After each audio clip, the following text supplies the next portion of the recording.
Hello, my name is Adria Lynn Silva. I'm an attorney at Morgan & Morgan, and my area of practice is gender discrimination in education. That includes coverage for employees and students. I have been a lawyer for the past 23 years. I'm a graduate of the University of California at Berkeley and the University of Miami School of Law. I have been practicing employment discrimination the whole of the 23 years, but the last 14 years have been specifically devoted to educational issues.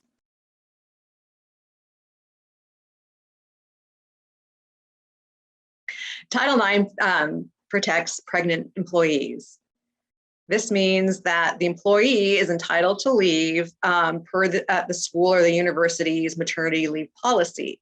If the school or the university does not have a maternity leave policy, the employee is entitled to leave for a reasonable period of time. Title IX also protects parenting students or parenting employees, meaning the school can't discriminate against you because you're a parent or you don't conform with gender norms regarding parenting.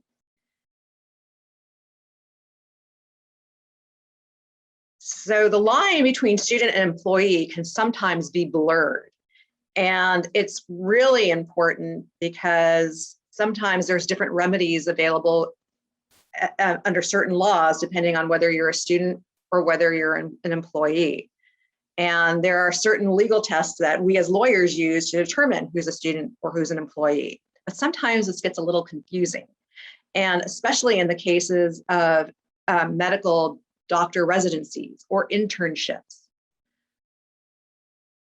If there isn't a learning environment, an educational program, or an educational component to that residency or that internship, and the resident or the intern is the victim of some sort of discrimination, they may have a Title IX case in addition to a Title VII case, and certainly should talk to a lawyer in their area about the various options.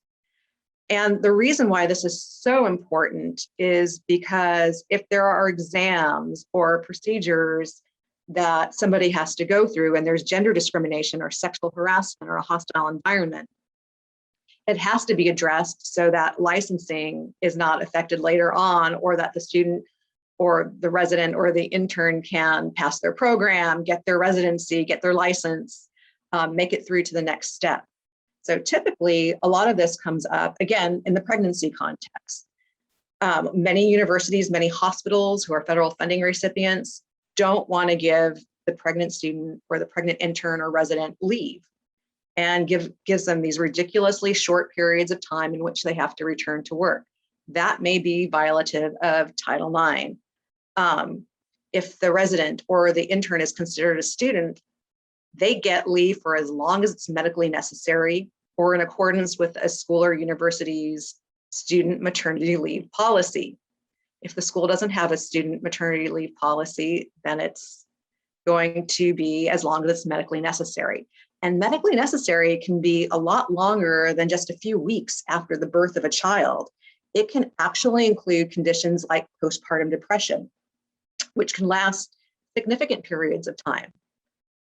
If that resident or that intern is considered an employee, again, that maternity leave policy is going to control the amount of leave they get. But if there is no maternity leave policy for residents or interns, then if they're considered an employee, they get leave for as long as it's reasonable, for a reasonable period of time.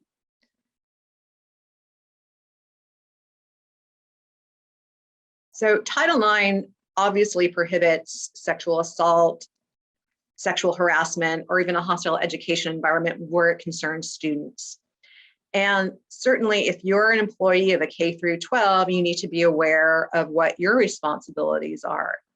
And an employee of a public K through 12 school district can be a teacher, can be a principal, a secretary in administration, a cafeteria worker, bus driver, custodian.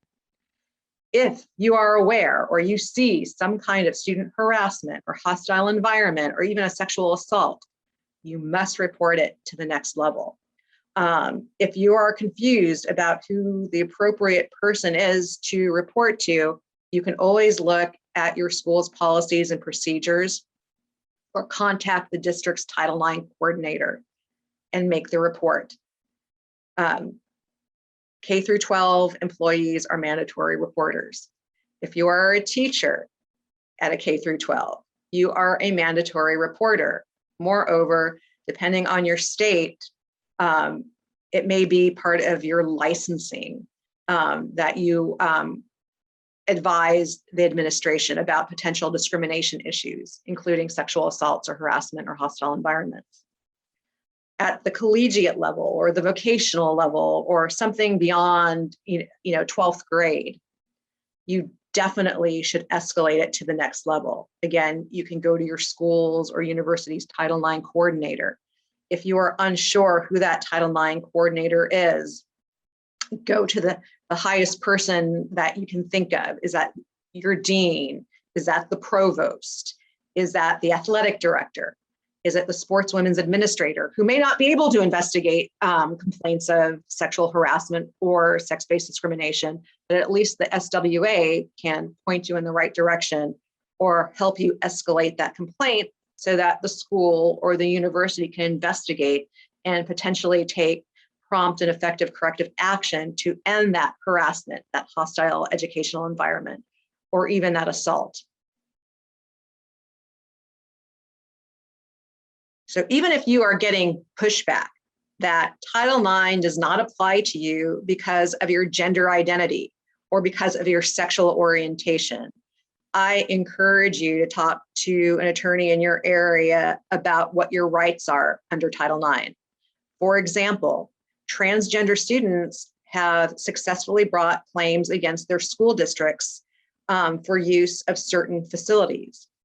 In a case called Grimm, the Eastern District of Virginia said that a school district had violated Title IX for not allowing a student to use the bathroom, the restroom of the gender that the student identified with, which was different than the gender that was on their birth certificate. So there could potentially be a cause of action under Title IX, and it may be worth it to you to talk to a lawyer, even if your school or your university is telling you that you have no claim.